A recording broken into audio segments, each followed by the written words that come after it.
If you're seeing this in your brood box, you've left it too late to put your supers on, just like I have done in this hive here. So putting your supers on early in the season is always a little bit of a gamble. Put them on too early, you can knock the colony back because they struggle to keep the space warm.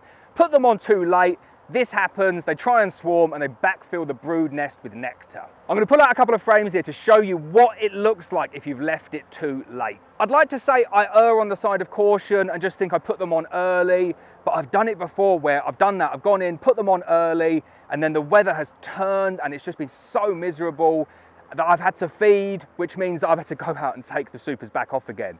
And I did it once and I swore down I'm never ever doing it again. It is the most difficult thing to do in the spring, blowing out empty supers to make sure that you can get back on and feed. So that was one extreme, now I'm going to show you the other extreme. So this frame here is the perfect example of what happens if you leave it too late to put your supers on. What you can see here in that corner, you've got loads of drone brood.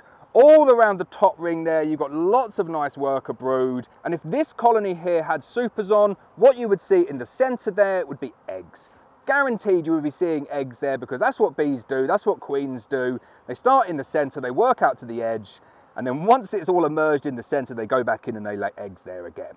This colony is running out of space, and therefore, instead of putting eggs back there, they've gone in and that's where they're storing the nectar. So here's another frame in this colony, kind of showing the reverse of that. You've got your brood in the center there, but then look, you've got lots of capped stores all the way around the edge and pollen. Jam-packed, not a single cell available for the bees to do anything in. That's not a healthy place to be in May. The bees need space, and you need to make sure they've got space both in the brood nest and also upstairs in the supers.